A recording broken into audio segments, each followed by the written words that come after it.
घ्यायला सुरुवात करूया। महायुतीत विधान परिषदेच्या जागा वाटपाचं त्रांगडं अखेर सुटलं। अर्ज भरण्याच्या उद्याच्या शेवटचा दिवस असतानाच महायुतीनं आज त्यांच्या जागा वाटपाचा फॉर्म्युला जाहीर केला।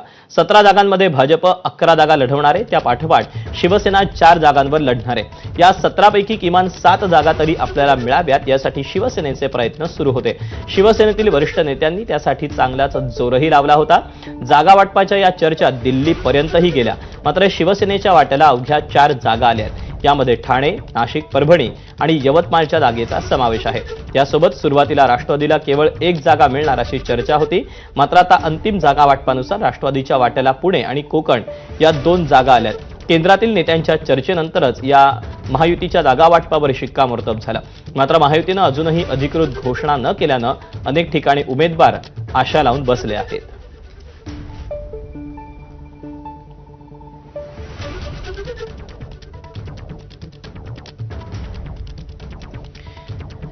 तेव्हा सोलापूर, जळगाव, अमरावती, सांगली, सातारा, भंडारा, गोंदिया, वर्धा, चंद्रपूर, गडचिरोली या जागांवर भाजप लढणार आहे। याशिवाय नागपूर, अहिल्यानगर, नांदेड, धाराशिव, लातूर, बीड आणि छत्रपती संभाजीनगर, जालना या जागाही भाजपकडनं लढवण्यात येणार आहे।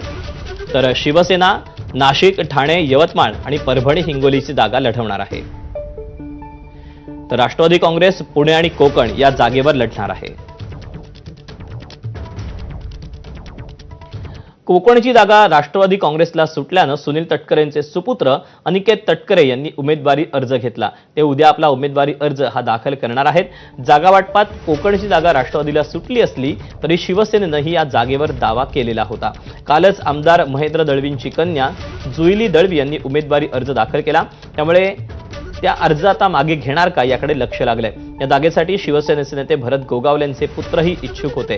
दरम्यान एकनाथ शिंदेंच्या निर्णयापुढे आम्ही जाणार नाही अशी प्रतिक्रिया मंत्री भरत गोगावलेंनी दिली। तर एकनाथ शिंदे दिलखुलास नेतृत्व आहे असं म्हणत सुनील तटकरेंनी शिंदेंचं कौतुक केलं।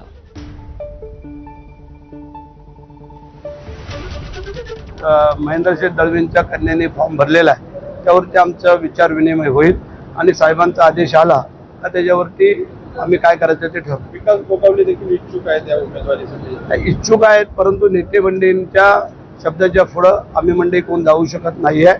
त्या अनुषंगाने आमचं काम चालू आहे। बघू आज काय मेसेज येतोय त्याच्यावरती समजून। शिंदे साहेब एक दिलखुलास नेते आहेत।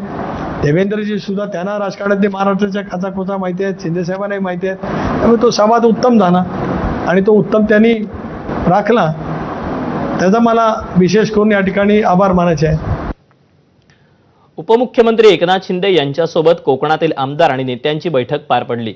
बैठकीला महेंद्र दळवी, महेंद्र थोरवे, निलेश राणे, मंत्री भरत गोगावले आणि विकास गोगावले हे उपस्थित होते।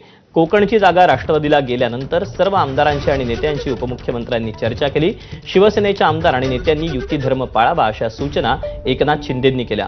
उद्या अनिकेत तटकरेंचा उमेदवारी अर्ज भरायला शिवसेनेचे आमदारही उपस्थित राहणार आहेत। एकीकडे शिंदेंनी धर्म पाळण्याच्या सूचना दिलेल्या असल्या तरी दुसरीकडे भरलेले फॉर्म 4 तारखेपर्यंत मागे घेऊ नका अशा सूचनाही शिंदेंनी दिलेल्या आहेत। त्यामुळे उमेदवारी अर्ज मागे घेण्याच्या दिवसापर्यंत चर्चा सुरूच राहण्याची शक्यता आहे।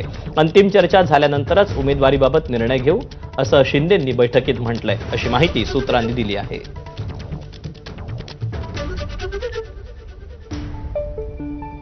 शिंदेंसोबतच्या बैठकीनंतर आमदार महेंद्र दळवी यांनी प्रतिक्रिया दिली। कोकणातील सर्वाधिक संख्याबळ असल्यानं ही जागा शिवसेनेलाच मिळावी अशी आग्रही मागणी असल्याचं दळवींनी म्हटलंय। शिंदे साहेबांना वस्तुस्थिती आम्ही सगळं सांगितलं की कोकणामध्ये रायगड, रत्नागिरी, सिंधुदुर्गमध्ये आपण सर्वाधिक मताधिक्याने असल्यामुळे त्या ठिकाणी ही उमेदवारी शिवसेना मिळाली पाहिजे अशी आग्रही मागणी केली। त्यांनी सांगितलं की अजूनही या संदर्भात चर्चा सुरू आहे, कारण प्रत्येक ठिकाणी जरी युतीच्या सणा वाटप झाला असेल प्रत्येक ठिकाणी काही लोकांनी त्याच्यात फॉर्म भरायचा प्रयत्न केला आहे। त्यामुळे उद्याचा शेवटचा दिवस असल्या कारणाने उद्या जे फॉर्म भरतील त्यानंतर 2 आणि 3 तारखेला या संदर्भात चर्चा होईल।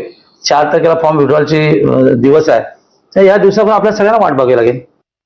आम्ही परवा जाऊन तुम्ही बघितलं की सगळ्या मीडियासमोर आम्ही अर्ज दाखल केलाय, तो आमचा अधिकार निश्चित आहे, कारण शिवसेना दिला जनाधार आहे। कदाचित उद्या बरेचसे चिरंजीव देखील भरतील, ही प्रक्रिया आहे। उद्याच्या दिवसापर्यंत प्रत्येक जण इच्छेप्रमाणे आपला तो फॉर्म भरणार आहे। पण 2 आणि 3 तारखेला मग महायुतीचे वरिष्ठ नेते, मुख्यमंत्री असतील, दोन्ही उपमुख्यमंत्री असतील, याच्यामध्ये संवाद चर्चा होऊन मग कुठली सीट कोणाला द्यायची आहे ही चर्चा झाल्यानंतर उमेदवारी फायनल होईल. पण आज काही लोक उगाच कपाळाला बाशी म्हणून सांगतात की आम्हाला उमेदवारी मिळाली, असं अजिबात नाही आहे. महायुतीचं जागा वाटप ठरलं असलं तरी यवतमाळ विधान परिषद निवडणुकीत नवा ट्विस्ट आला. जागा वाटपात ही जागा शिवसेनेला मिळाली, मात्र भाजप जिल्हा समन्वयक नितीन भुतडा उद्या उमेदवारी अर्ज भरणार आहेत. त्यामुळे भाजप शिंदे सेनेमध्ये फूट पडल्याची चर्चा आहे. पक्षाच्या वरिष्ठ नेत्याकडून सूचना आल्यानं उमेदवारी दाखल करणार असल्याचा दावा भुतडा यांनी केला. सर्वाधिक मतदार हे भाजपचे असल्यानं भाजप या जागेवर दावा करणार असल्याचंही त्यांनी म्हटलं. जागा ही शिवसेनेला सुटत आहे हे केवळ मीडियामध्ये आहे. मुळामध्ये भारतीय जनता पार्टीच्या शीर्षस्थ नेतृत्वाने मला तशा पद्धतीचे निर्देश दिलेले आहे आणि म्हणून मी माझा उमेदवारी अर्ज हा भारतीय जनता पार्टीचा उमेदवार म्हणून उद्या त्या ठिकाणी दाखल करणार आहे. पंतप्रधान मोदींच्या